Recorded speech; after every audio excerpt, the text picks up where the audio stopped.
ആലപ്പുഴയിലെ ഹൈബ്രിഡ് കഞ്ചാവ് കേസുമായി സിനിമാ നടന്മാർക്ക് ബന്ധമില്ല. ഈ കേസുമായി ബന്ധപ്പെട്ട തെളിവുകൾ ലഭിച്ചിട്ടില്ല എന്നും അന്വേഷണ സംഘം അറിയിച്ചു. നിലവിൽ ഈ കേസിൽ ഇവർക്കെതിരെ തെളിവില്ലെന്നും വേണ്ടി വന്നാൽ വീണ്ടും വിളിപ്പിക്കുമെന്നും അന്വേഷണ സംഘത്തലവൻ എസ് അശോക് കുമാർ അറിയിച്ചു. നടൻ ഷൈൻ ലഹരി മരുന്നിന് അടിമയെന്നും അതിനാലാണ് ലഹരിമുക്ത കേന്ദ്രത്തിലേക്ക് മാറ്റിയതെന്നും അശോക് കുമാർ പറഞ്ഞു.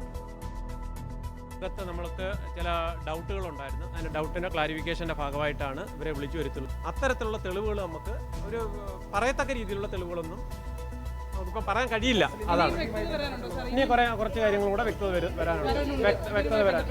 വരാനായിട്ടുള്ളൂ. അല്ല, വേണ്ടി വന്നാൽ വീണ്ടും വിളിപ്പിക്കും. അത് ക്ലാരിഫൈ ചെയ്യേണ്ടതായിട്ടുണ്ട്. അതിൽ കുറേ ഭാഗങ്ങൾ ഞങ്ങൾക്ക് ക്ലാരിഫൈ ആയിട്ടുണ്ട്. പിന്നെ ഷൈനെ സംബന്ധിച്ചിടത്തോളം അയാളൊരു ഡ്രഗ് അഡിക്റ്റ് ആണെന്ന് ബോധ്യമായി. ആ ഡ്രഗ് അഡിക്റ്റിന് നമുക്ക് നൽകേണ്ടത് ചികിത്സയാണ്. ആ ചികിത്സ നൽകുന്നതിൻ്റെ ഭാഗമായിട്ടാണ് ഞങ്ങൾ അയാളെ തൊടുപുഴയിലുള്ള SH ഹോസ്പിറ്റൽ, അത് ഹോസ്പിറ്റൽ അവർ പ്രിഫർ ചെയ്തതാണ്. ആ ഹോസ്പിറ്റലിലേക്ക് തൽക്കാലം ഞങ്ങൾ വിട്ടിരിക്കുന്നത്. ഷൈനും ആവശ്യപ്പെട്ടു. എല്ലാവരുടെയും കൂടി സമ്മതത്തോടുകൂടിയാണ് എക്സൈസിന്റെ ഒരു സൂപ്പർവിഷനും കൂടി ഉണ്ടായി. അതിനെക്കുറിച്ച് നമുക്ക് ക്ലിയർ ആയിട്ട് നമുക്ക് പറയാൻ കഴിയും. ഷാജഹാൻ ചേരുന്നു ആലപ്പുഴയിൽ നിന്ന്. ഷാജഹാൻ, മണിക്കൂറുകൾ നീണ്ടുനിന്ന മൊഴിയെടുപ്പോ ചോദ്യം ചെയ്യലോ ആണ് ഇന്ന് നടന്നത്. ഇപ്പോൾ പോലീസ് വ്യക്തമാക്കുന്നത് ഹൈബ്രിഡ് കഞ്ചാവ് കേസുമായി ഈ നടന്മാർക്ക് ബന്ധമില്ല എന്നാണ്. പക്ഷേ ഇവരുമായി ഈ തസ്ലീമയുമായൊക്കെ നീണ്ട ചാറ്റുകൾ ഇവരൊക്കെ നടത്തിയിട്ടുണ്ട് എന്നുള്ള വിവരങ്ങൾ നേരത്തെ പുറത്തു വന്നിരുന്നു. എന്തൊക്കെയാണ് ലഭിക്കുന്ന വിവരം?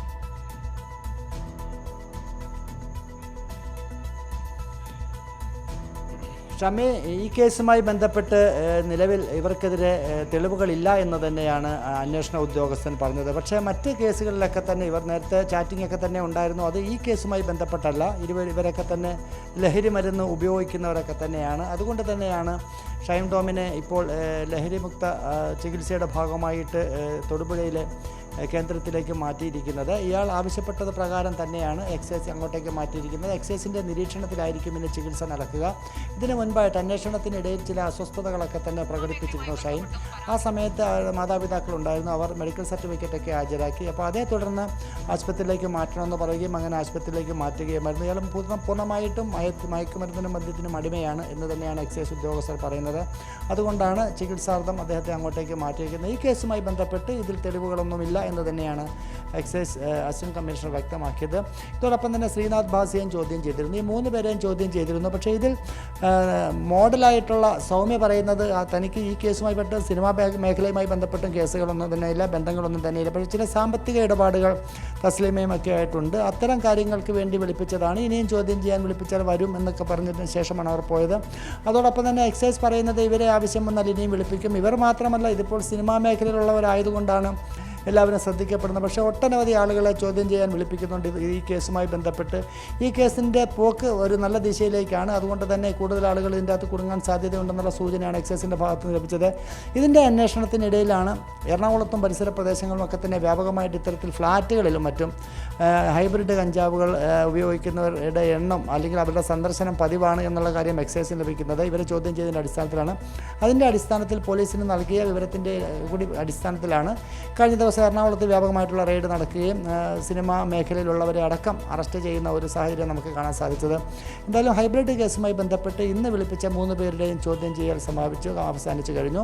ഇനി നാളെ 2 പേരെ കൂടെ വിളിക്കും. ബിഗ് ബോസിലെ താരം ജിൻഡോ എന്ന് പറയുന്ന ഒരാളുണ്ട്. അതോടൊപ്പം തന്നെ മറ്റ് സിനിമാ മേഖലയിലെ ഒരു വ്യക്തി കൂടി വരുന്നുണ്ട്. ഇതുകൂടാതെ മറ്റ് അനവധി ആളുകളും ഈ ചോദ്യം ചെയ്യലിനായിട്ട് എത്തുന്നുണ്ട്. എന്തായാലും ഹൈബ്രിഡ് കഞ്ചാവുമായി ബന്ധപ്പെട്ട് മറ്റ് മേഖലയിലേക്ക് ഇപ്പം നിലവിൽ ആരോപണ വിധേയരായ ശ്രീനാഥ് ഭാസി, ഷൈൻ ടോം ചാക്കോയ്ക്കൊന്നും തന്നെ ഇതിൻ്റെ അകത്ത് പൂർണ്ണമായിട്ടും ബന്ധമില്ല എന്ന് തന്നെയാണ് അന്വേഷണ ഉദ്യോഗസ്ഥർ പറയുന്നത്. പക്ഷേ മറ്റ് പലരും ഇതിലേക്ക് വരാൻ സാധ്യതയുണ്ട്. അത്തരത്തിലുള്ള അന്വേഷണത്തിൻ്റെ ഭാഗമായിട്ടാണ് കൂടുതൽ പേരെ ചോദ്യം ചെയ്യാൻ വിളിപ്പിച്ചുകൊണ്ട് എക്സൈസ് മുന്നോട്ട് പോകുന്നത്. ഷാജഹാനാണ് ആലപ്പുഴയിൽ നിന്ന് ഹൈബ്രിഡ് കഞ്ചാവ് കേസിന്റെ വിശദാംശങ്ങൾ നൽകിയത്.